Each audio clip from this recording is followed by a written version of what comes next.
following NBC sports program is brought to you in living color. 25-game winner Tom Seaver, the New York Mets, failed to win his first series start. He was beaten by this left-hander of Baltimore, Mike Cuellar. And today they meet again in the fourth game of the 1969 World Series.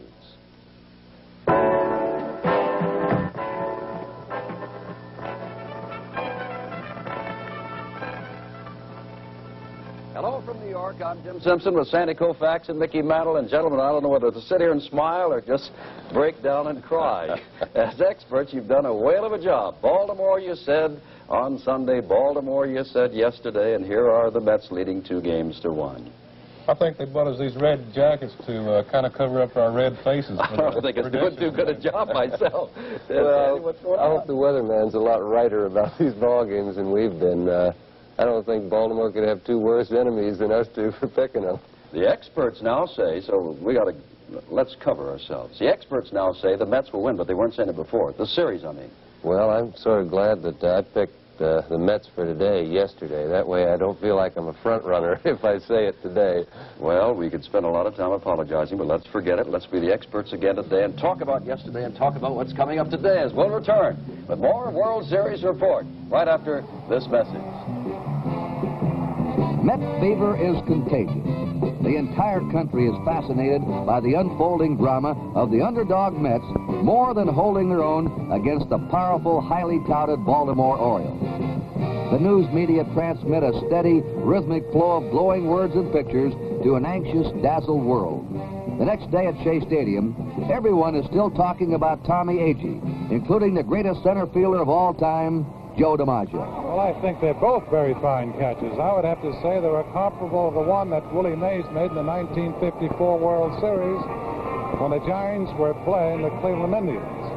I think his first one in particular because at that time those runs were important. And to make the catch, I thought that the fence, and he was quite conscious of the fact that he was so close to that fence that he had to time that ball, and when he did catch the ball, he went into the fence. Agee also talks about Agee. Well, the second catch was hitting in the right center field alley, and I think this was an easier catch for me because it was on my glove side, and I ran just about as far, but the fact that it was on my glove side made it a little bit easier. And the wind brought the ball back to the infield a little bit, the reason why I had to dive for it, I think. When I got to the ball, then I felt like I was going to catch it, but when I started after the ball, I didn't know whether I was going to catch it or not. Gentlemen, before we go ahead to the fourth game today at Shea Stadium, let us go back to our first show last Saturday. At that time, Mike Cuellar was going against Tom Seaver. Drag out your expertise from then Saturday. And Mickey Mantle was saying, I think one of the real comers in the American League is Don Buford, and it turned out that way. Think Buford's going to have the same kind of day today against Seaver?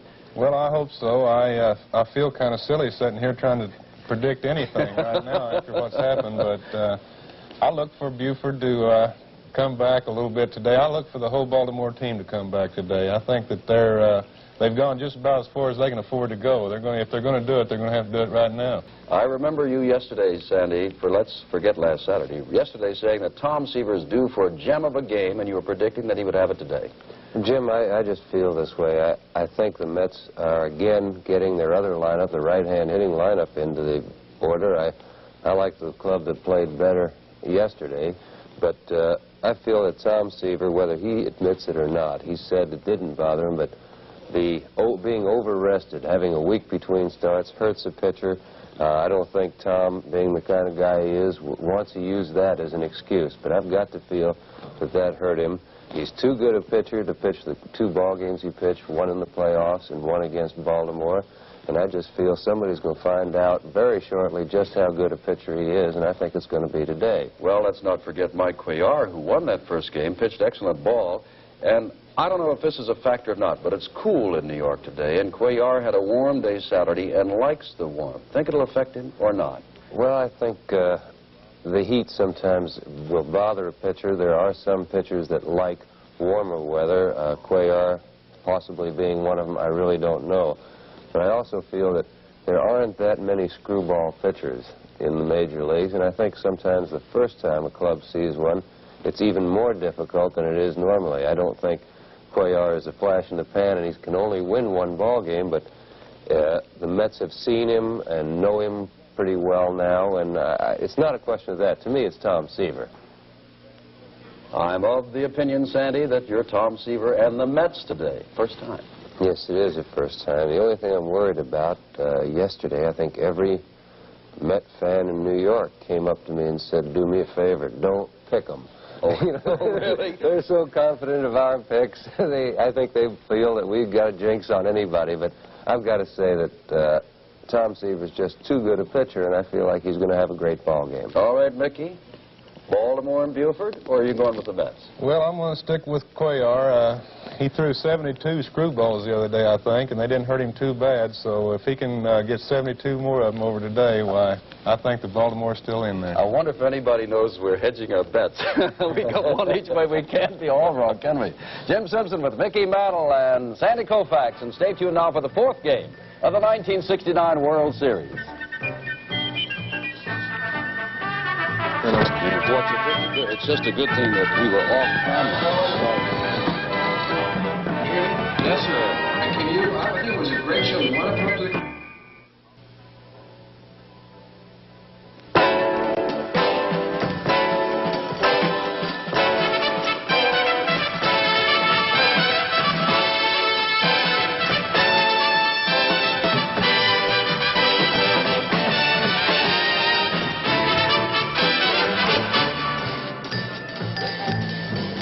NBC Sports presents the fourth game of the 1969 World Series. The Baltimore Orioles versus the New York Mets from Shea Stadium in New York City. Brought to you by the Hartford Insurance Group and Hartford agents and brokers everywhere. By Gillette. We have a new adjustable razor for a more comfortable shave. And by Chrysler Corporation, engineering with care. Your host for today, your local Dodge dealer. Once again, off the Flushing subway, from the highways, and nearby LaGuardia Airport, crowds streaming in the Met Stadium. This is the coolest day of the four games we've had for the World Series. The temperature in New York right now is 67.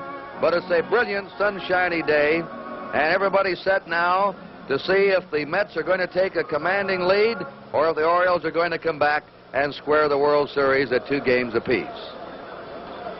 I'm Kurt Gowdy of NBC, Lindsey Nelson, the broadcaster of the New York Mets, and roaming the stands again will be my Game of the Week sidekick, Tony Kubek. Well, so far, the Mets lead on almost unbelievable fielding, but they've been a sound defensive team all year. And it's a question of whether you think the Orioles are in a team batting slump or the Met pitchers have been overpowering. The Orioles now have scored only 1 run in the last 2 games and have been held to just 12 hits in the 3 games. Neither team has exactly torn the cover off the ball. There have been only 30 hits by the 2 teams in the series, and one of them could break out today. The pitchers for the Orioles will be Mike Cuellar, who won the opening game of the series, a 23-game winner during the year. He's coming back with 3 days rest, but this was his regular schedule during the season. He doesn't need 4 days. Going for the Mets will be the winningest pitcher in the major leagues, Tom Seaver, who won 25, but who has been ineffective in his last 2 starts against Atlanta in the National League Championship Series, and in the first game he was a loser against the Baltimore Orioles. Right now we're going to the commissioner's box. Casey Stengel, who won 7 world championships in 10 years with the Mets, the original Met manager who really established the image of the Mets there in New York. And, of course, one of the most colorful men in the history of the game, has the honor of throwing out the first ball.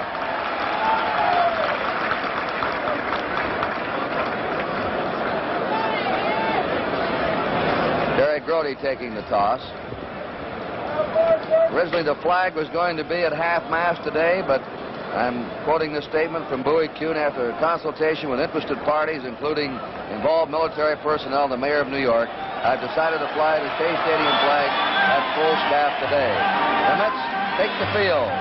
They're leading in the World Series, 2 games to 1. Young Tom Seaver has been warming up out in the Met bullpen. He's now in the dugout. Very shortly he's coming out, and now to set you up, the Mets defensively, and take over for the play-by-play, Lindsey Nelson. Thank you very much, Kurt Gowdy. That's Don Clendenon at first base for the Mets. Al Weiss is at second. Bud Harrelson, the shortstop. And Ed Charles around at third. Cleon Jones is in left field. Tommy Agee, yesterday's hero, in center field. And Ron Swoboda is around in right. Jerry Grody again is the Met catcher. Now Seaver runs out to the mound. Baseball's winningest pitcher this year, the winningest pitcher in the major leagues with 25 victories. He was the losing pitcher in the opening game last Saturday. He has been disappointing his last two times out, both in the championship series against the Atlanta Braves, in which he did get the victory, and against the Baltimore Orioles, the game in which he took the loss. He was 25-7 with a 2.21 earned run average. Tom Seaver. It's a little crisp here today, and we were talking to Seaver before the ball game. He was saying it's a little bit like the weather at Fairbanks, Alaska, when he played for the Alaska Gold Panners, which he did, along with Kurt Moten, who is a member of the squad of these Baltimore Orioles. The Mets are putting their hopes on a return to form of Tom Seaver in this afternoon's ball game. You know, Lindsey, we noticed when the Orioles were introduced a much more determined-looking team when they went to the foul lines today. They're grim, and they know now this is it. They've got to get moving here in this series. This is indeed a pivotal game in the World Series. And Don Buford's coming up. Keep in mind that in Baltimore, on the second pitch thrown by Tom Seaver, Buford hit it out for a home run. Don Buford hit .291 during the regular American League season. He is 2 for 11 so far in the World Series. He's had 1 home run and 2 runs batted in.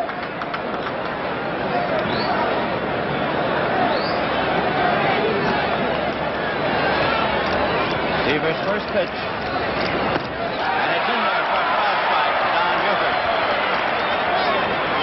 That's Paul Blair on deck. That's in for a call strike. It's 1-2. The umpire behind the plate is Shag Crawford of the National League, calling balls and strikes. And you will note that he works extremely close to the catcher. He's having a word there with Grody at the moment. But he gets right up there. Swing and a miss. Seaver gets a strikeout.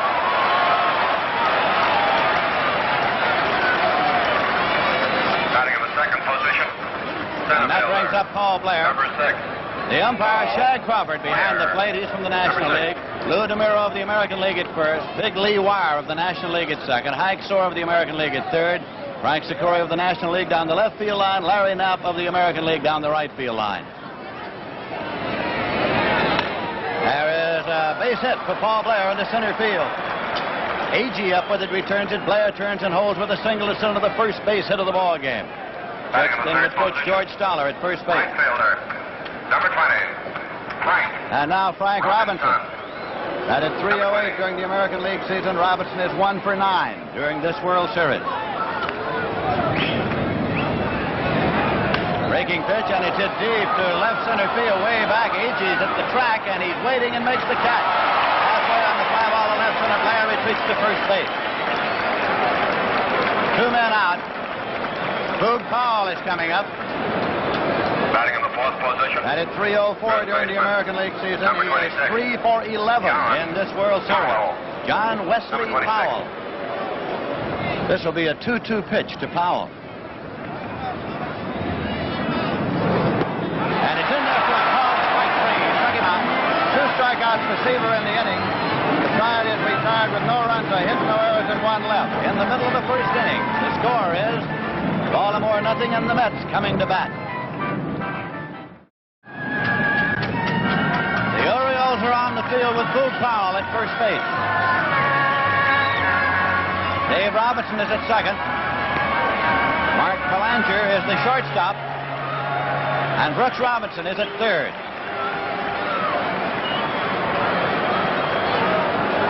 Don Buford has not put in an appearance yet in left field, so we are awaiting his appearance. Paul Blair is in center. And Frank Robinson is in right. The catcher is Ellie Hendricks. And the pitcher is Mike Cuellar. He is 32 years of age. He was the winningest left-hander in the major leagues this year with 23 victories. He was the winning pitcher for the Orioles last Saturday over the Mets when the score was 4-1. When 23 lost 11, the earned run average 2.38. Born in Santa Clara, Cuba. Now, Buford starts, comes back.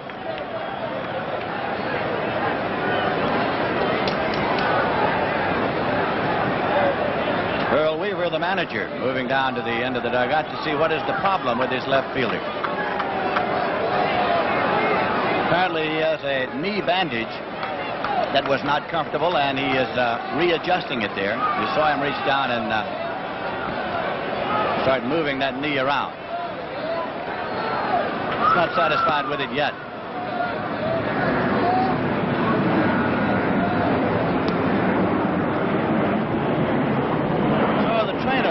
Work on it now. The umpire there is Shag Crawford.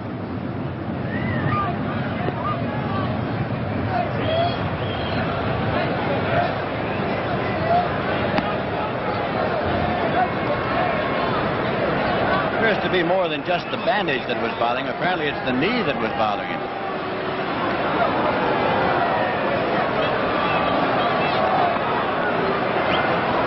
Buford. For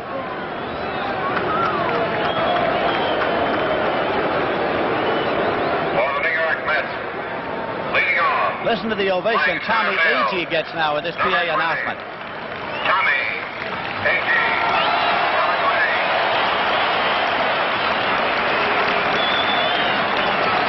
Lindsay, Earl Weaver standing on the steps of the Baltimore dugout watching Buford for any signs that he may not be able to go at full speed out there. Agee, the hero yesterday, led off with a home run for the New York Mets. Here's a breaking pitch in there for a called strike. Now, in his victory last Saturday, there's Earl Weaver in the dugout of the Baltimore Orioles. Cuellar last Saturday threw 60 to 70% screwballs. It's his big pitch. And away, it's 1-1.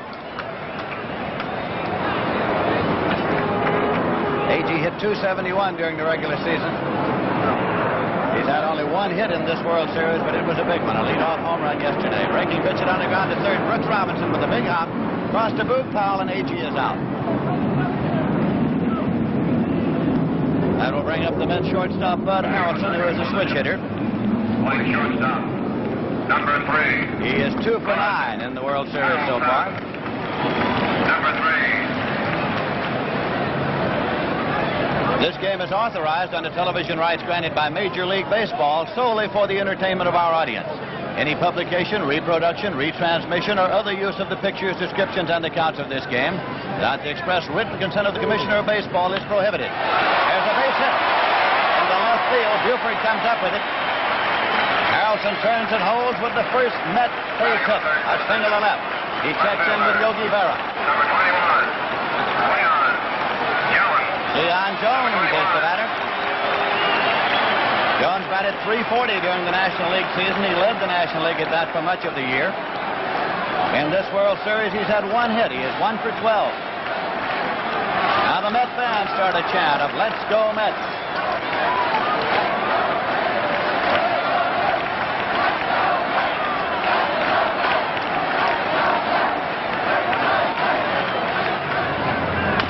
Ground ball is short. Belanger to Johnson for one. The throw on and a double play. 6-4-3 if you're scoring, and the side is retired with no runs, a hit, no errors, and none left. And at the end of an inning, the score is Baltimore nothing, the Mets nothing. Brooks Robinson up to lead off for the Orioles in the second. Tom Seaver's pitch. Shortstop, one hop taken by Harrelson across to Don Clendenon. Brooks Robinson's out. One away, and it'll bring up Ellie Hendricks. Here's a payoff pitch, and he walked him. First walk issued by Seaver. The Orioles, their second base runner. Second baseman, number 15. Dave Johnson coming up. Dave Johnson, number 15. Johnson hit .280 during the American League season. He has gone 0 for 8 so far in this World Series.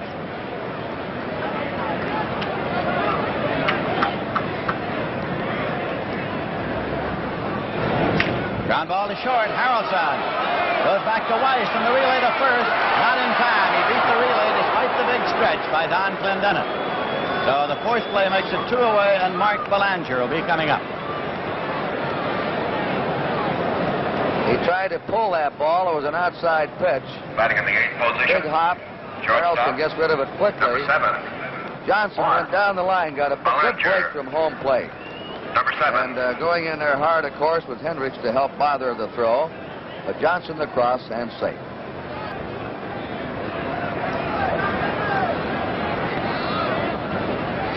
Runner goes, and the pitch is high. Grote's throw to Harrelson, and he's out.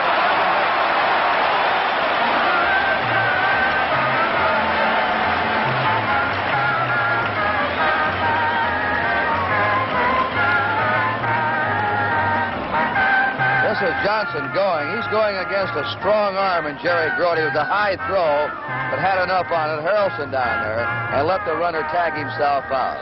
No runs, no hits, no errors, and none left. And in the middle of the second inning, it's Baltimore nothing and the Mets nothing.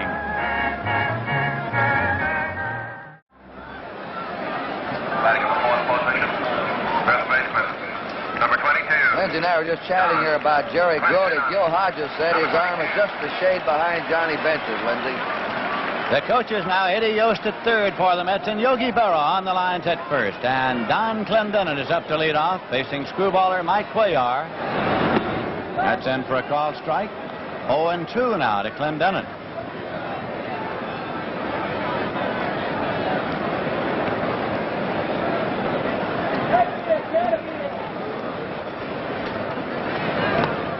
Inside low.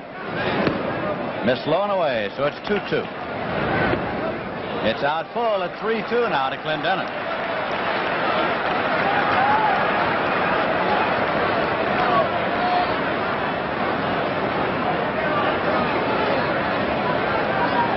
This will be a payoff pitch from Cuellar to Clendenin. He's out of here for a home run for Don Clendenin.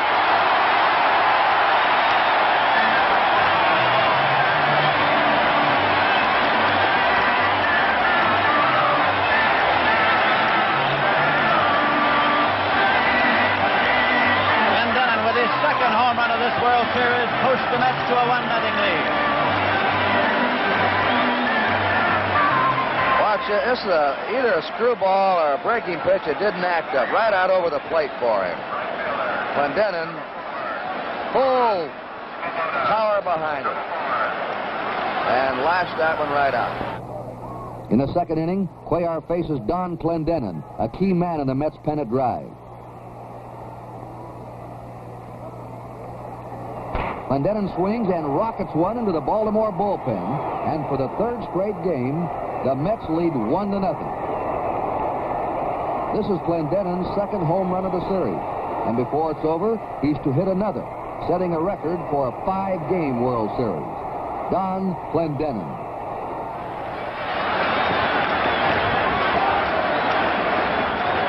Cuellar changed his speed with that screwball.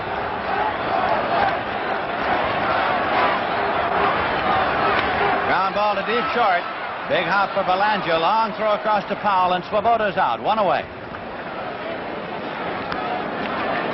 And now Ed Charles, whom the Mets affectionately call the grand old man of the New York Mets at age 36. Ed Charles. Number 5. Charles, so he finally made the World Series in his 18th year of professional baseball. Jerry Grote is on deck.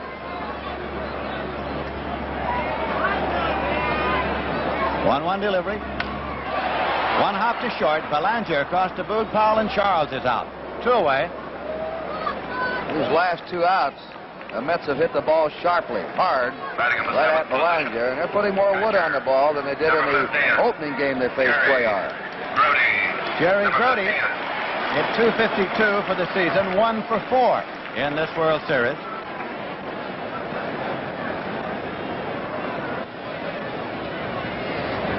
In there for a call, strike 3. Caught him looking. First strikeout for Cuellar. The Mets are out in the second. 1 run on 1 hit, no errors, and none left at the end of 2 full innings of play. The score is The Mets 1 and Baltimore nothing. Let's go down to Tony Kubek. With me down here, a man who has given 50 years of his life to baseball, the president of the National League, Mr. Warren Giles. Mr. Giles, everybody's starting to believe the Mets.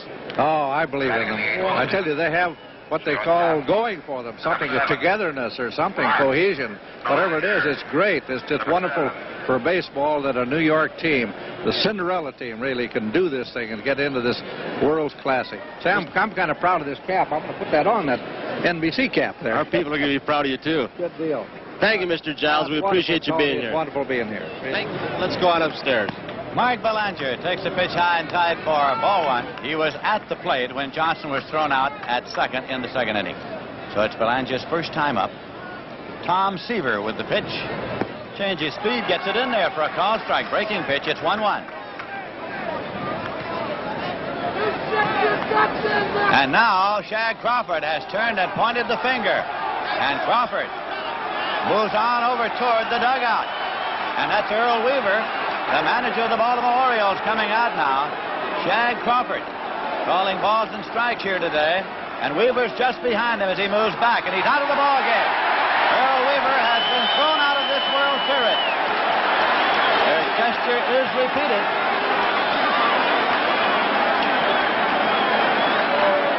Well, it's a little unusual for a manager to be thrown out of a World Series, because usually the commissioner explains to them before the start that this is a little something special. It's a big event, but apparently whatever he said got Crawford's immediate attention. During the season, they're not supposed to protest on balls and strikes. But they say, unless something really unusual happens, leave the ball players in there, the managers. This is it looks like Weaver's out. A few times. In fact, they'll be scurrying to, well, let's see, what's he going to do?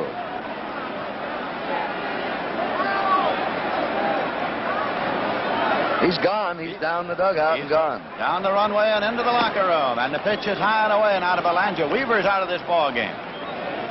We can only guess who's running the club. I guess Billy Hunter, you suppose, Kurt? It's only a guess. Line drive to right and a base hit for Belanger. One hop. Taken by Swoboda and played back, and it's the second base hit now for the Orioles off Tom Seaver. Could be Bamberger. It still could be Weaver back somewhere watching it on TV, too. Number 35. There have been cases of that. Cuellar is up now in what may very well be a sacrifice situation for the Baltimore Orioles. He had won 17 during the regular season. Bluffed it and punched it into left field for a base hit. Moving on to second is Belanger, and Cuellar is on at first with a single to left. Bluffed the butt, and then punched it to left field. Nobody out, runners first and second. You see a lot of players try and do that. It's difficult. Cuellar was a real artist with that one. Ed Charles creeps in from third, but Cuellar squares around, chops, and loops it over the infield for a base hit. The Orioles now have men on first and second with no one out. Don Buford's up again, and the Mets expect a bunt. The Mets protecting against the sacrifice possibility here, with Clendenin on the grass at first and Charles on the edge of the grass at third. Seaver will cover on the third base side, and it's in for a strike. Breaking pitch inside low, blocked by Grody. He was around to bunt again. Belanger at second. And Cuellar at first. Lindsay, you've seen Seaver since he came up with the Mets. He's a very good fielding pitcher, isn't he? Excellent fielding pitcher. He's agile. He's a good all-round athlete.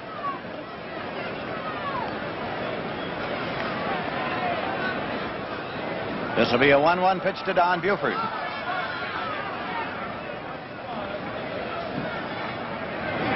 Hammered on the ground to Clendenin. What a play. The force at second and no throwback. Moving on to third is Belanger as they get the middleman Cuellar.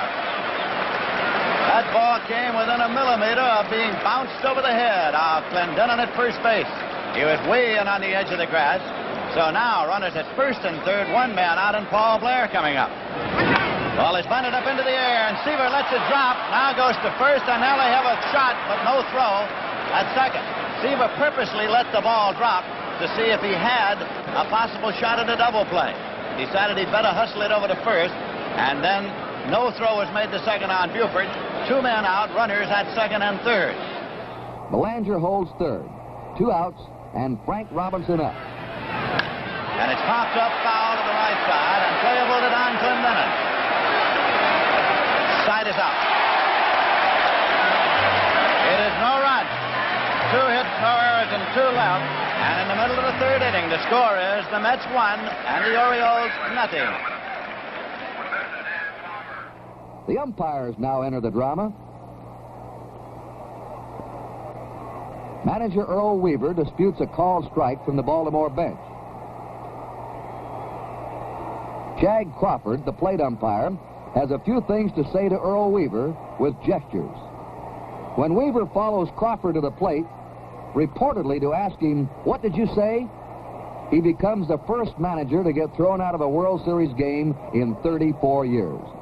Baseball rules stipulate an automatic ejection if a manager comes out of the dugout to question an umpire's judgment on balls and strikes. 2 outs, and Frank Robinson up. Robinson lifts a high pop foul. Clendenin waits, and squeezes it to end the inning. Nancy Seaver cheers her favorite team and her favorite pitcher.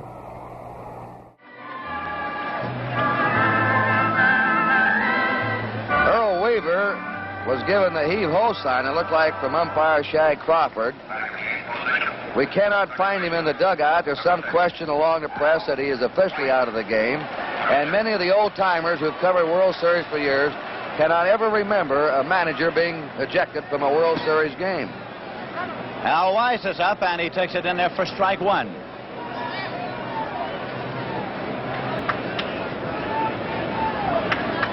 Here's the 1-2 pitch. Swung on it on the ground to third, and Brooks Robinson does not handle it, and Weiss is on at first. The Oriole third baseman. Brooks Robinson moved to his left and retreated, and it was off his glove and chest. Batting in the ninth position, pitcher, number 41, Tom Seaver, number 41. That'll bring up Tom Seaver in a sacrifice circumstance here. It's scored as a base hit. It is a base hit for Al Weiss. Orioles protect against the sacrifice likelihood as Seaver bunts foul for strike 1. 2-1 pitch. Bunted on and missed. No throw. Nobody at the bag, and it's 2-2. It is bunted foul, and it's 2-2. Check it. It's the third strike bunted, and he's a strikeout victim. It was the third strike bunted foul, and he is a strikeout victim. The second for Cuellar. That'll ring up Tommy Agee, who has been up 1 time, and he grounded out third to first. Runner at first, now 1 away. Bottom half of the third inning. Line drive in the left center. It's in for a base hit. Buford comes over, gets the 1 hop. Wheels it to third, and Weiss holds it second. So Agee's on at first. He ripped that one into left field. Watch him go after this low pitch now. Cocks that leg a little. Golfing the low pitch. Shortstop. Bud Harrelson's coming up. He's a switch hitter batting right. He's been up 1 time and had a single to left field.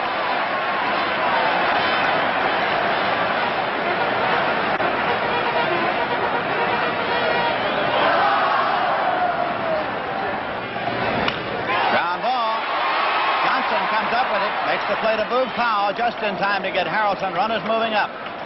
Powell was pulled off the bag trying to field that ball, and he just found his way back there. So now it'll be Cleon Jones coming up with runners at second and third and 2 men out. Cleon bounced into a double play in the first inning. He's had only 1 hit in the World Series thus far.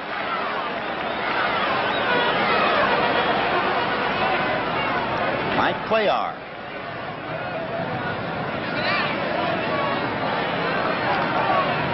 Ground ball, and it's taken by Robinson. Robinson, and the plate of foul in time. The Magic Glove came up with that one. And the side is retired. No runs, 2 hits, no errors, and 2 men left. The end of 3 full innings of play, the score is the Mets 1, the Orioles nothing.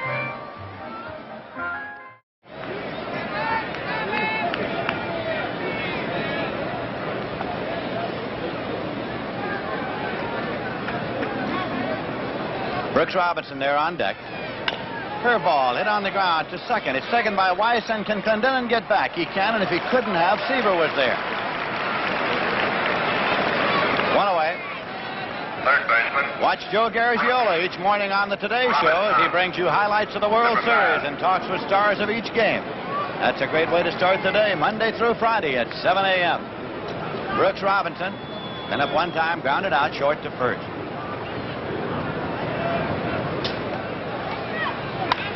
That is popped up. Charles and Harrelson, and Charles makes the catch as Harrelson leans out of his way. Leaning right over the cylinder on which the tarp is rolled up. Catcher. That'll bring up Elrod Hendricks. He's been up 1 time and he drew a walk. Tom and Nancy Seaver have a pet dog, and the name of the dog is Slider, which might give you some idea of what Seaver's pet pitch is. We just received word from the Baltimore dugout that Billy Hunter, the coach, is now running the Baltimore club after the manager, Earl Weaver, had been ejected by umpire Shag Crawford. There's a pitch low for a ball. It's 1-0. And, Lindsay, they went up and down the press row to many of the veteran riders, and none of them can ever recall a manager being thrown out of a series game. Swung on, hammered on the ground, and it is Clendenon to Seaver for the put-up. On Clendenon, ranging wide to make the play. No runs, no hits, no errors, none left. And in the middle of the 4th inning, the score is the Mets 1 and the Orioles nothing. This is Lindsey Nelson with Kurt Gowdy and Tony Kubek at Shea Stadium in New York, and another sellout crowd packed and jammed here. Seaver got spiked on that last play, and so trainer Gus March is there. The ethyl chloride and a little more medication. That's manager Gil Hodges looking on. Seaver got spiked on the last play as he covered first base and took the throw there. So he's getting attention to the left foot in the dugout.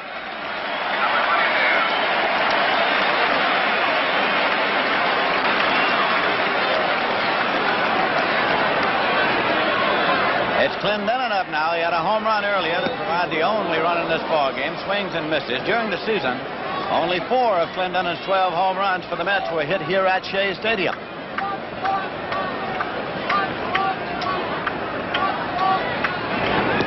Swing and a miss. 2-strike count. That's on the outside corner. A called strike 3. Struck him out with the scourge.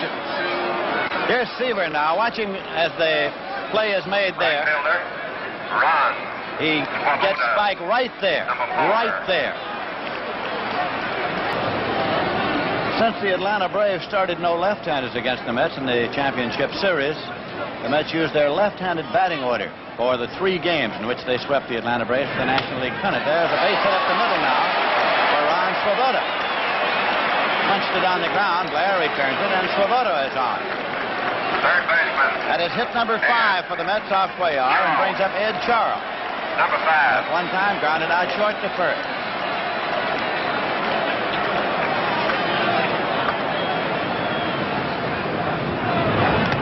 And he is hit by the pitch ball. Charles hit by the pitch ball.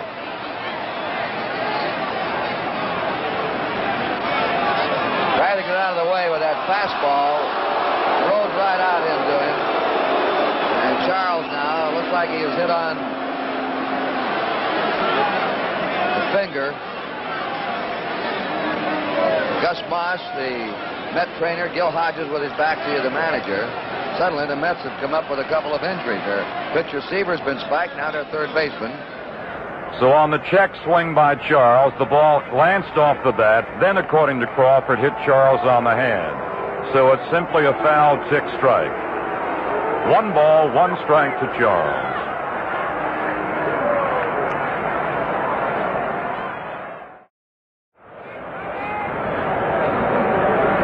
It's Dave Johnson beginning the top of the 5th inning. Seaver's curve. Here's a looping fly ball. Back into shallow left. On comes Jones.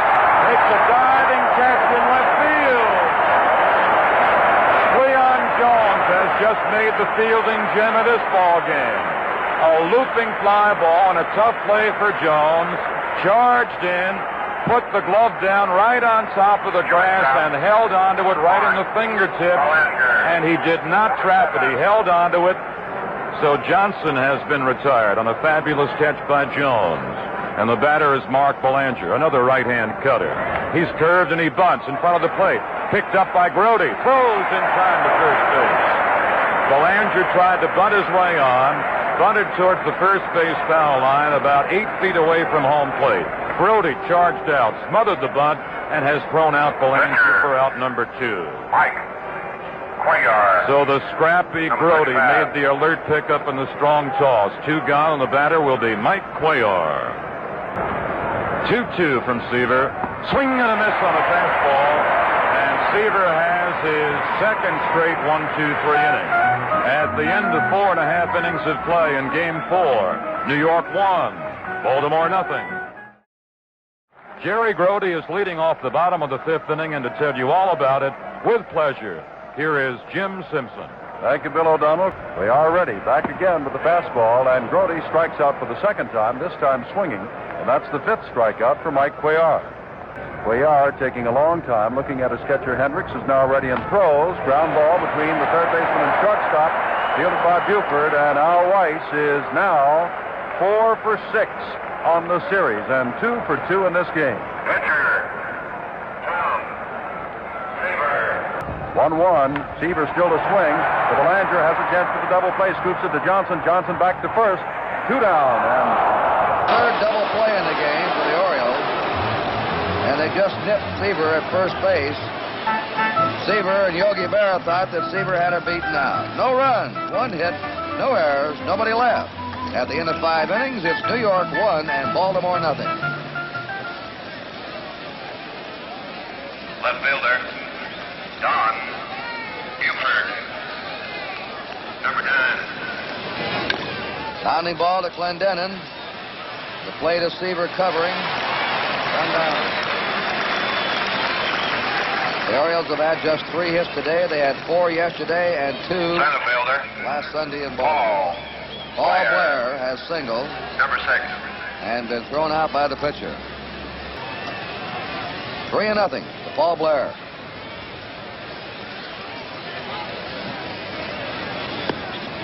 Right into him, 3-1.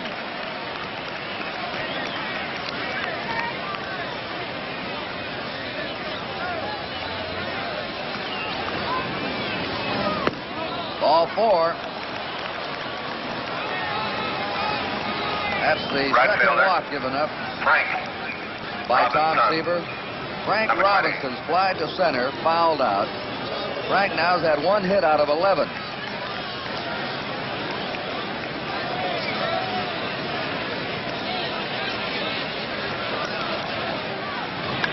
A high pop-up. Bud Harrelson, the shortstop, calling for it. 2 down.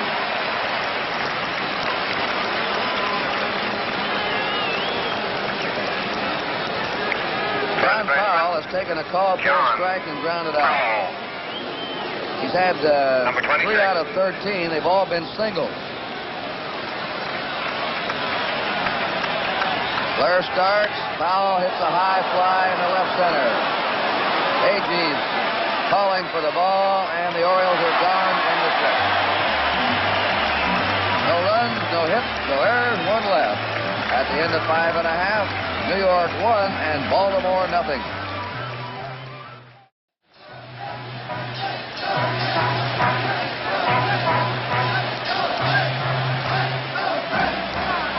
Group of outstanding baseball stars headed by New York Mets promotion director Arthur Richmond scheduled to leave for the Far East on October 27th to visit wounded U.S. servicemen in military hospitals throughout Japan, the Philippines, Okinawa, Guam, and Hawaii. Gaylord Perry, the Giants, Ed Charles of the Mets, Bob Beal of the Pirates, Bill Regan of the Cubs, and John Odom of the A's will be making the trip overseas to talk and entertain our men in the Far East. Tommy Agee bounds it to Brooks Robinson. Agee, who previously had grounded out in single, is retired on the first pitch. We understand that for 4 minutes, Shortstop. 8 minutes past 2 to 2:12, we lost our audio very severely through technical difficulties. We apologize for that. And I think everything is all right again.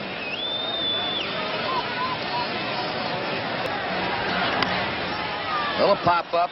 Dave Johnson, the second baseman. Puts it away, and we have 2 down. Cleon Jones is one of the 4 Mets in this series who has not been platooned. That is, he stays in no matter who's pitching, left or right. This year he hit .344 against left-handers and .338 against right-handers. Team leaders against both kinds of pitching, so you can see why Hodges plays him all the way. He is hit into a double play, started by shortstop Belanger. He's bounced out to third. Hit hard to short. Belanger finally gets the handle and over to first. The Mets are down 1-2-3. These 2 shortstops have both played great ball. At the end of 6 innings, the score: New York 1 and Baltimore nothing. Third baseman, Robinson. Hit slowly to Charles. Goes Robinson out with 1 down in the 7th. Well, the Orioles now have gone Catcher, Elrod, Hendricks. 17 in the 3rd innings without a run. There's your call. Ellie Hendricks has walked and grounded out. Glendenon covers the first base line against him. The outfield swings toward right. You can look out there and see Agee in right center for him. He pops it off as Seaver jammed him right on the fist. Harrelson squeezes it out, number 2. Seaver right now is overpowering these batters. Second baseman, Dave Johnson, number 15.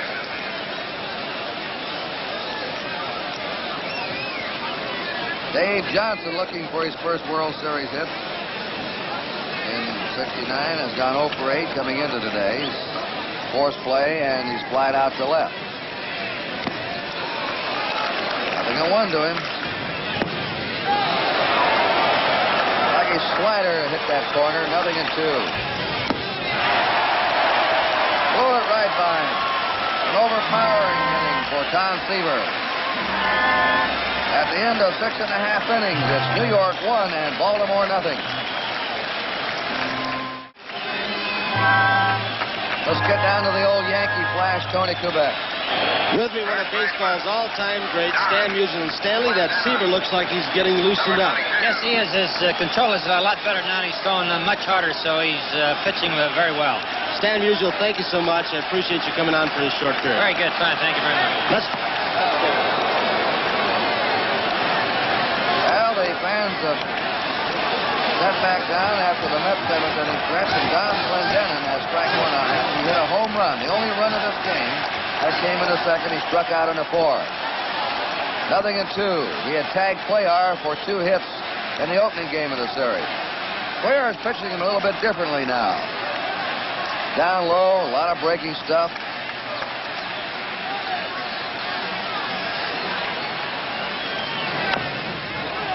Comebacker to Cuellar. Easy play over to Powell. There's 1 out. Ron Swoboda's up now. He's grounded to short, and he's single to center. Ed Charles will be on deck.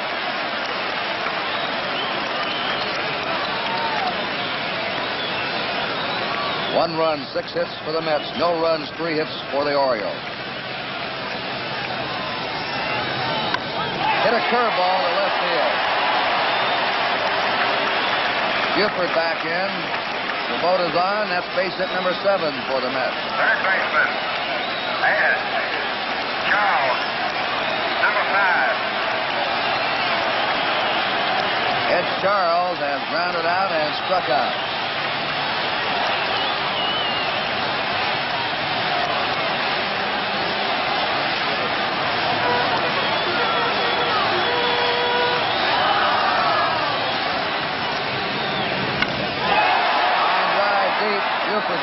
2 down.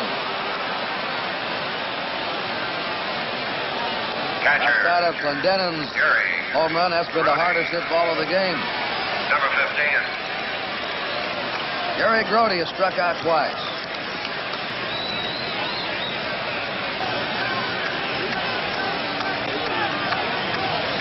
There he goes. Hit the short. Belanger over to Powell. The Mets are retired in the last of the 7th. No runs, 1 hit. There were no errors and 1 left. At the end of 7 innings here in New York, it's the Mets 1 and the Orioles nothing. Shortstop. Mark Belanger. Pops it up. Hit the curveball. 1 down. The Orioles have not had a hit since Cuellar singled in the 3rd. Dave May hit .242 this year. There's Eddie, let's see, that's on the Mets side. Don Cardwell. Don Cardwell, the veteran right-hander. Your attention, Dave May now batting for Cuellar. Ladies and gentlemen. Cuellar pitched himself Batting for a fine ball game, but number 12. not quite as good as Tom Seaver. 1 ball, 1 strike. Fastball, 2-2. Seaver's getting tougher and tougher as this game goes along. Seaver's last 8 starts in the regular season, he pitched 8 complete games and allowed only 8 earned runs in those last 8 games. Popped up. Third baseman Ed Charles there. And it's another 1-2-3 inning for Seaver. At the end of 7.5 innings, it's the Mets 1 and the Orioles nothing.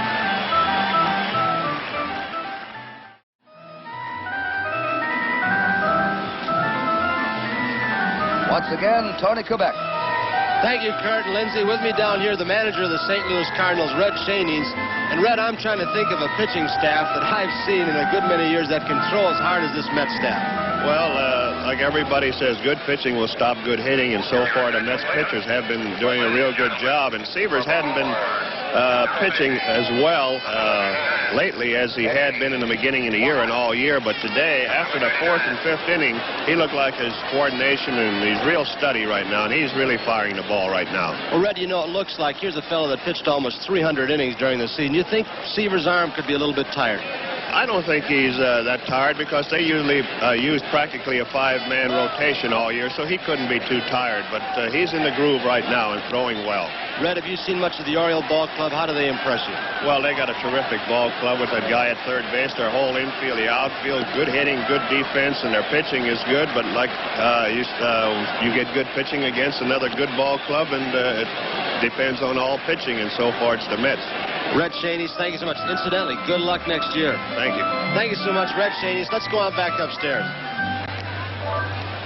Okay, Tony, and Eddie Watt, 27 years old, is now on. He led the Baltimore staff in most appearances this year with 56. His record was 5 wins, 2 losses. He had 16 saves and a low earned run average of 1.65. Al Weiss, 2 for 2. 2 singles.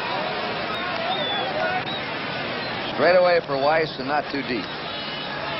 Seaver will be on deck. He'll get a big ovation. Fly ball to left field. Buford almost in his tracks. 1 out. And as Seaver comes up, watch the crowd respond here at Shea Stadium. Seaver, number 41.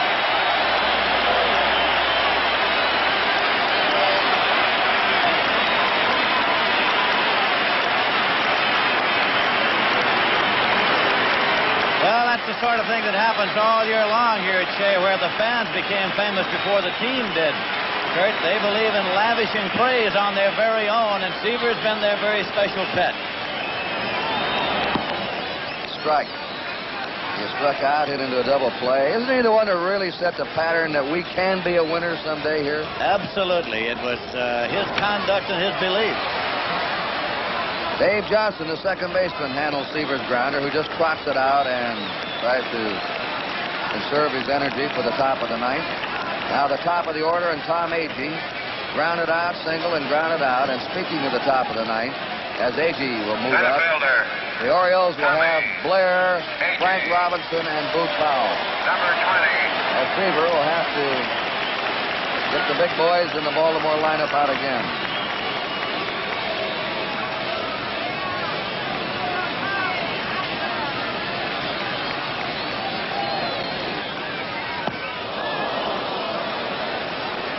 So it's a 1-2-3 inning for Eddie Watt. And at the end of 8 innings at Shea Stadium, it's the Mets 1 and the Orioles nothing.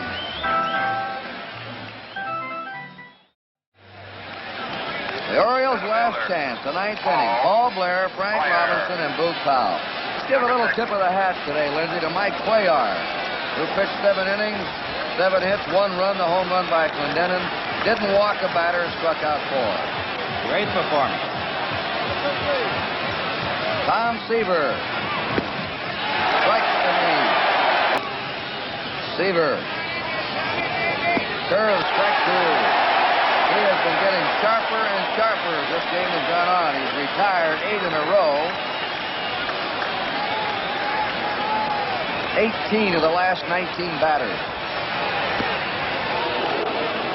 1 ball, 2 strikes. The only man to reach base since the 3rd is Blair, who walked in the 6th. 1-2 to Paul Blair. Being played straight away and fairly deep. There's a fly ball to right field. Ron Swoboda is waiting for it. 1 out.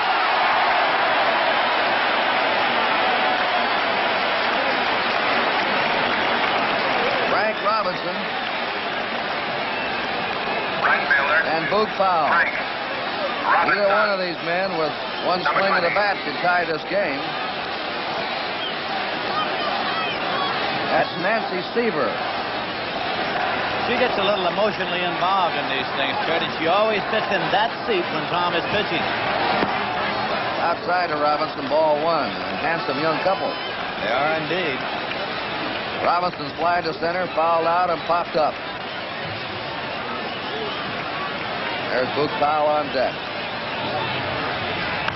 Check swing foul, 1-1. To show you how overpowering the Met pitching was during the latter part of the year, in their last 45 games, they had 1 shutout every 3 games. 15 shutouts of their last 45.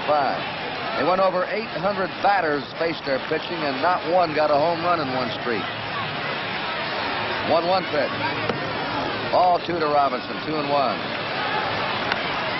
Foul back, 2-2 to Robinson. Ed Charles right on the 3rd base line against Robinson. The guard against the extra base hit. The foul is going to be out of play. Coming back and out of play. Robinson's had some good swings. But just getting a piece of it. That's when you know that pitcher's got good stuff.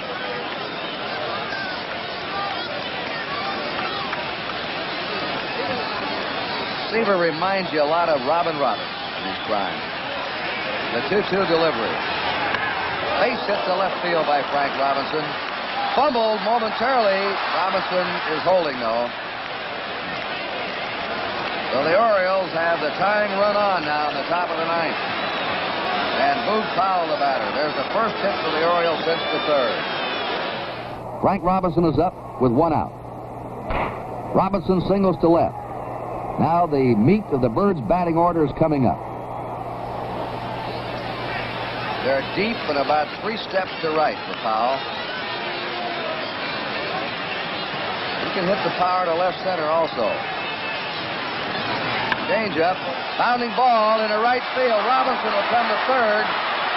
Here's the throw by Swoboda, cut off by the shortstop, Harrelson. And the Orioles have the tying run at 3rd now. The lead run at 1st with 1 away. They finally got a ball over Clendenin's head.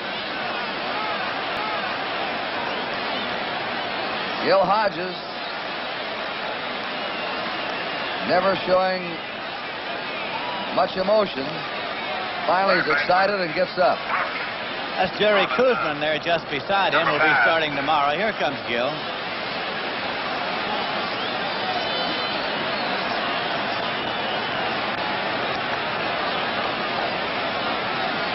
flying out. Frank Robinson single to left. Boog Powell a single to right, sending Robinson to third. The batter will be Brooks Robinson. McGraw and Taylor in the bullpen.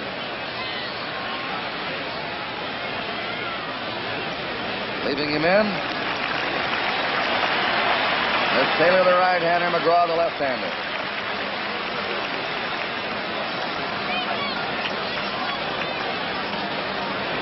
One down.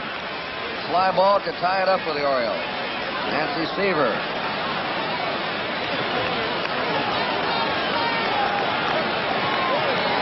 Robinson has not had the ball out of the infield. Grounded to short, fouled out, grounded to third. Straight away for him in the outfield. And there's a drive to right center. Swoboda comes up with it to tag to third. Here comes Frank Robinson. The game is tied. Ron Swoboda making another sensational catch for the Mets. Frank Robinson, the old veteran, they're going to appeal a third that Robinson left too quickly. But Frank Robinson, here's a grab. Look at that, Lindsay. Beautiful catch by Ron Swoboda. And now the Mets are going to pull the appeal play at third. The call is safe. Frank Robinson, a very, very smart ball player all his career, played that one perfectly. He waited there at third. That ball hit hard. Left as soon as Swoboda touched it. If Swoboda had missed that ball, the Orioles would have gone ahead. It would have rolled to the fence. And Boog Powell, although not a fast man, probably could have scored from first. So they're 2 down. We're in a 1-1 ball game now. And give Brooks Robinson a sacrifice fly.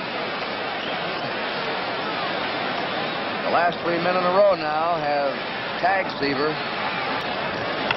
There's a long belt down the right field line, and that one is foul. Ellie Hendricks just missed a 2-run homer.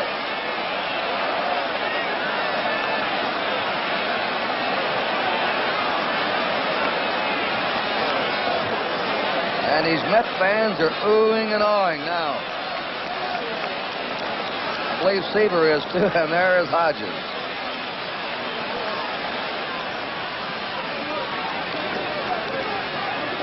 The 3-2 pitch. Runner going.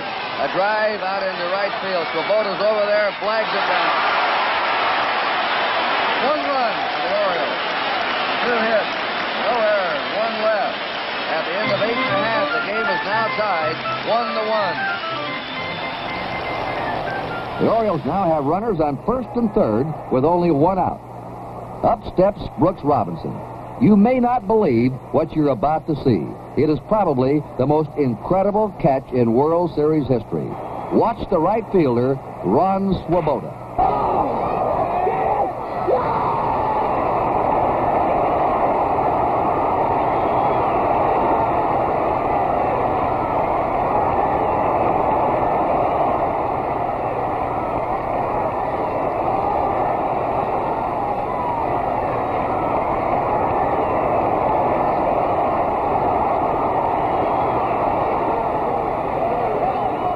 Here's the man of the hour, Ron Swoboda. Brooks Robinson was up, and I tried to play him a little bit closer because I wanted to eliminate the possibility of any ball dropping in front of me that I could possibly throw the run out at home plate. What did happen was he hit a line drive to my right. I thought I got a good jump on it because I wanted the ball to be hit to me. That's an important thing for an outfielder. I wanted the ball. What happened afterwards, I guess, was as big a surprise to me as it was to anyone in the stands. I had to dive for the ball. And when I left the ground, I had no idea that it would hit my glove. It hit and stuck. I came up and tried to throw, but it was useless. The run scored. The Orioles tied the score when Frank Robinson tagged up after Swoboda's circus catch. Seaver gets out of the inning when Hendricks flies to Swoboda. Join us again tomorrow at 12:30 Eastern Time when NBC Sports begins its coverage of Game 5 of the World Series. World Series report hosted by Jim Simpson with Sandy Koufax and Mickey Mantle. Then Dave McNally of the Orioles goes against Jerry Kuzma of the Mets. Living color on NBC. Bud Harrelson, Cleon Jones, and Don Clendenin will be up. The 2-2 delivery. A bounding ball by the pitcher, charged by Johnson. Snap! He has him at first base. Davy Johnson, second baseman, charging that one. Left fielder. Cleon Jones. One out. And Cleon Jones up. And still the most unexcited man in this ballpark is the manager, Gil Hodges. That's the Oriole dugout. Jones has not had the ball out of the infield. He's hit into a double play, grounded to third, grounded to short. 1-1, last of the ninth inning.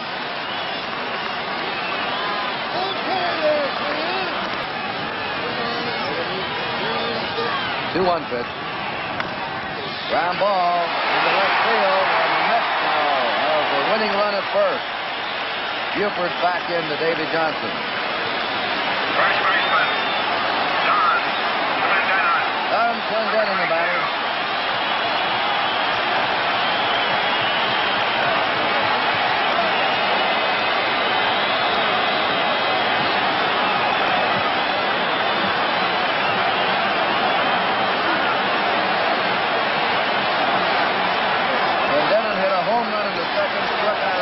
Bounced to the pitcher in the second. Deep straight away. Curve for a strike. Fouled out of play, strike two. Struck him out on 3 pitches. Had him going for a bad ball that time. 2 down. Roboto get a hand for that diving catch. Grounded to short and had 2 hits. Number 4.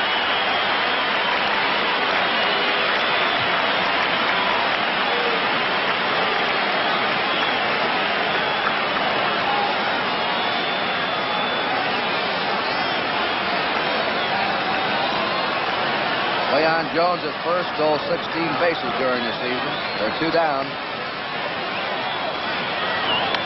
Curve is hit in the air to right field. Frank Robinson coming. Can't get it. Over to third is Jones. The throw comes into Powell. Runners on first and third. Roboto has his 3rd hit in a row. As he looped it into shallow right.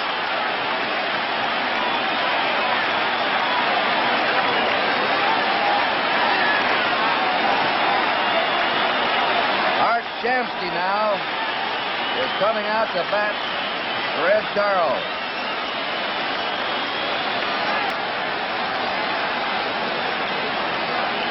Your attention, please, ladies and here is Bamberger, the pitching coach of the Orioles, coming out. Charles. Number 24, Mark. Let's see if they make a move to Rickert, the left-hander.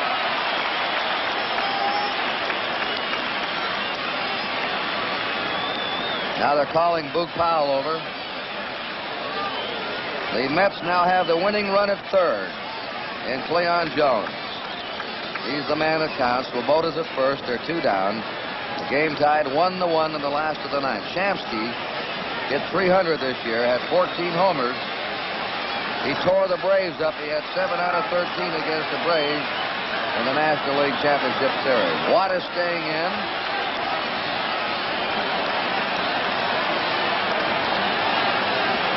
Shamsky's played as a pull hitter to right field.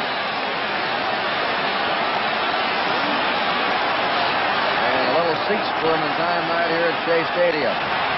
Swings and bounds it out to Dave Johnson, and we're going to extra innings. Shamsky grounds out on the first pitch. No runs for the Mets. 2 hits. There were no errors. And 2 men left. At the end of 9, it's Baltimore 1 and New York 1.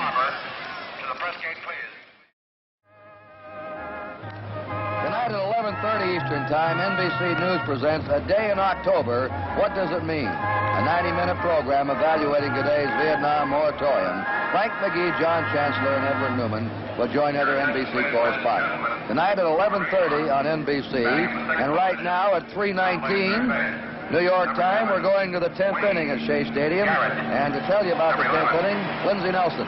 Thank you very much, Greg Gowdy. And hello again, everybody. Dave Johnson coming up. Wayne Garrett is now playing third base for the New York Mets. Ed Charles having been removed for the pinch hitter. Seaver still on the mound, and here's the pitch. In there for a called strike.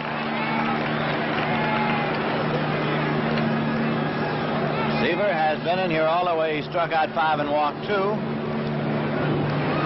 Breaking pitch hits to Garrett and on through him and off toward the rolled up cylinder. Backed up by Harrelson to hold him to one base. So Johnson leads off here in the top half of the 10th inning. Belanger, number 7. And it's on at first. It'll be Belanger coming up now, the number 8 man in the order.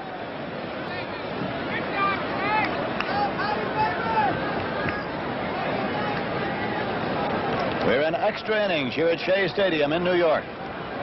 4th game of the World Series. Bunted up into the air. Who can play it? Cody can in foul territory. So Belanger has bunted out, and now Watt is going back to the dugout, and I think we'll get somebody to bat for Eddie Watt. Clay Dalrymple has come out with a bat. Clay Dalrymple, who is a left-hand batter, a catcher by trade, formerly with the Philadelphia Phillies. He is batting for Watt, and Dick Hall's throwing in the bullpen. For Baltimore, batting for Watt.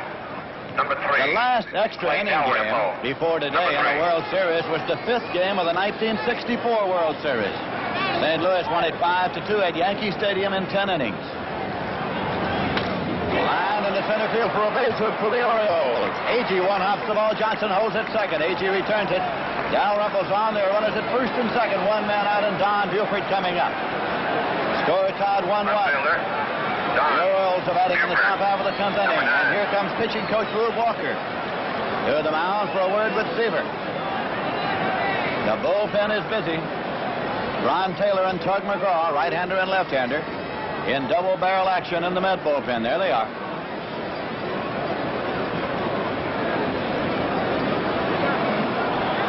Seaver stays in the ballgame. Johnson at second base. Dalrymple at first base. And it's a high fly ball to deep right field. Swoboda's back in the warning track, has it lined up. Johnson tags at second, moves across. Throw goes to second. Runners at first and third now with 2 away. Center fielder, Paul. That will bring up Paul Blair. Number 6. Swing and a miss, strike 1. That's the slider. It's 2 strikes. Breaking pitch struck him out. So we'll be going to the bottom of the 10th. Strikeout number 6 for Seaver. No runs, 2 hits, no errors, 2 left. In the middle of the 10th inning, the score is the New York Mets 1, the Baltimore Orioles 1. Your attention, please. Ladies and gentlemen, for Baltimore, now pitching, number 29, Dick. Now Dick Hall has come in to do the pitching for the Baltimore Orioles. One thing he does and has done over the years, Lindsay, probably as well as anyone in the major leagues, is throw strikes. He gets the ball over, and he went to camp this year, of course, with the Orioles as a free agent, having been cut loose by the Philadelphia Phillies, made a place for himself, and he's been a handy man to have around. So it's in the hands of Dick Hall for the Orioles now as the Mets send up the number 7 man in their order, Jerry Grody, who struck out looking, struck out swinging, and grounded out. 0 for 3 for the day. This will be a payoff pitch. Popped up into short left field, and Buford couldn't see it. He lost it in the sun momentarily. Belanger can't handle it. Play at second base, and he is safe at second. Jerry Grody in at second base. Don Buford momentarily lost it in the sun. Got a late start. I think Buford lost this ball as it came off the bat. He's deep out there.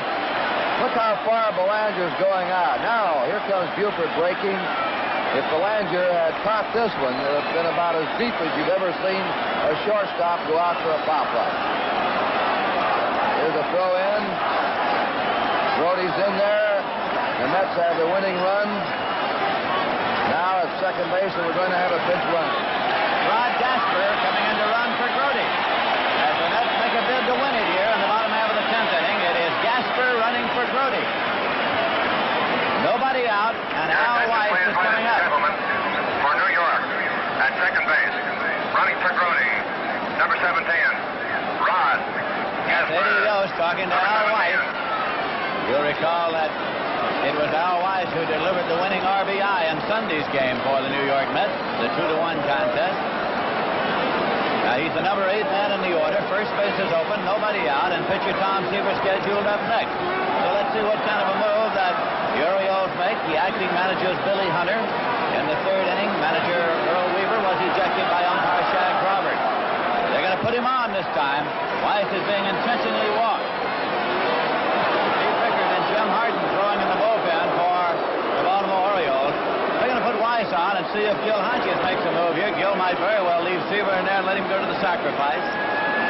Or he might go to the pinch hitter. He has Tug McGraw throwing in the bullpen. We'll know in just a moment. That was a long throw down to second in an attempt to get Gaspar wandering off the bag. So the intentional walk is accomplished. Seaver goes back to the dugout. Gil Hodges standing alongside Rube Walker. It's going to be a pinch hitter coming up, and it's J.C. Martin. He is a left-hand batter who in the championship series in Atlanta delivered a pinch base hit that drove in 2 runs. Now here comes George Bamberger to the mound.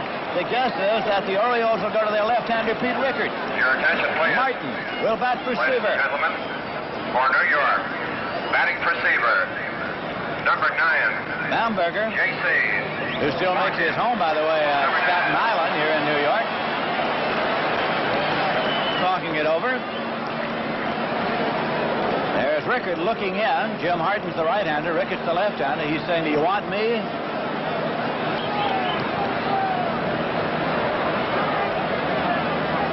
Now the sign is going to the bullpen from the umpire down the left field line, Frank Sikora, and it's Pete Rickard coming in to do the pitching. There's a break in the action here at New York. And in the bottom half of the 10th inning, the scores, the Mets 1 and Baltimore 1. Let's go down to our roving ambassador, Tony Kubek. Down here with me in the commissioner's box, Chief Justice Earl Warren. And, sir, I saw you keeping score here. I know you're a real ball fan. Well, I have been all my life. I think I was a great ball fan because I never was a great ball player. Well, I saw you before, and I said to your right-hand man, did the Chief Justice get that pinch runner, and you beat me to the draw. You had Gasper in the ballgame before I did. Gasper was in there, yeah. This is quite an exciting series, isn't it, sir? I think this may be the end of it with Gasper over the plate, too. You think so? You sound like a Mets fan. I am. Thank you very much, sir. Chief Justice Earl Warren. Now let's go back upstairs. All right, Tony, it is Pete Rickard now, the left-hander, who is coming here to work to J.C. Martin. Rickard won 7, lost 4, earned an average of 2.21 in the regular season. So all the drama of World Series play, and this has been a dramatic World Series, has come down to this here in the bottom half of the 10th inning in this 4th game. As J.C. Martin comes up here now, he batted .209 during the regular season, and he had 3 home runs.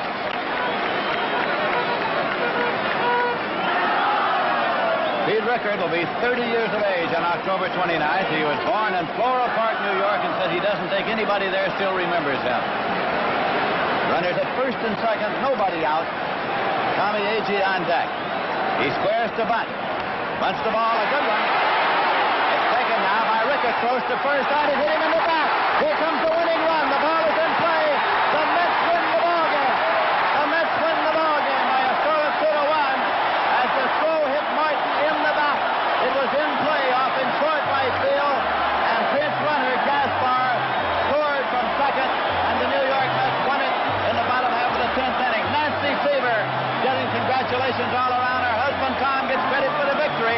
J.C. Martin in the midst of that laying down what he intended to be a sacrifice punt. Nancy is a happy, happy girl, and Tom Seaver has his first World Series victory ever. The New York Mets have gone ahead of the Baltimore Orioles in World Series play 3 games to 1. What a finish, Kurt. It really was, and you nearly saw the catcher Hendricks and the pitcher Rickard both going for the ball. Rickard finally picked it up.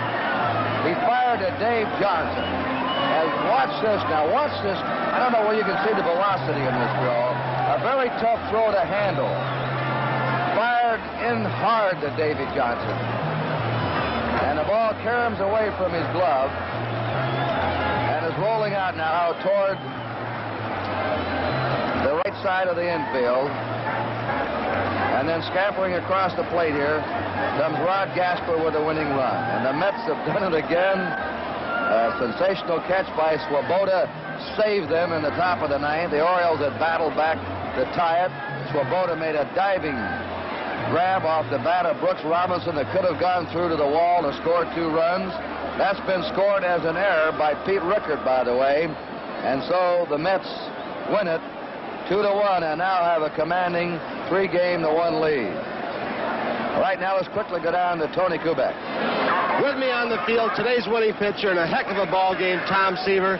This must be the most exciting moment in your life. It is. It has to be, Tony. It's the greatest. I've wanted this for I don't know how long. I guess maybe 9 years old, but this is the most beautiful ball club I've ever seen. They're just fabulous. It's a pleasure to play with them. It really is. Tom, I talked to your wife before the ball game, and she was so darn nervous, and she said, I know Tom is, and I'm right out there with him. She's a great gal. I think she gets more nervous than I do. She's a great bit of encouragement for me. You pitched a good ball game, and it looked like you got stronger about the 6th inning. I did. I got a kind of a second win and made a couple of bad pitches in the 9th inning, gave up a run, but this club just never stops fighting. You think we're going back to Baltimore? I don't want to, Tony. I hope not. Tom Seaver, thank you so much. Congratulations on your first series victory. Hope there'll be many more. Some more, too. And so it goes to the bottom of the 10th. The score tied at 1-all. Dick Hall is the Oriole pitcher. Jerry Grody leads off with a pop fly to right. A seemingly routine out, but Buford is fooled. It drops between him and Belanger for a double. Once again, the Met magic is at work. Rod Gasper has put in a run for Jerry Grody. Al Weiss has intentionally walked to set up a force play situation.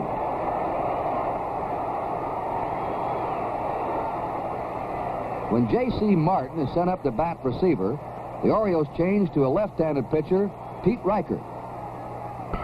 Martin drops a superb bunt to the right side. Reichert's throw ricochets off Martin's wrist, and Gasper comes home with a winning run.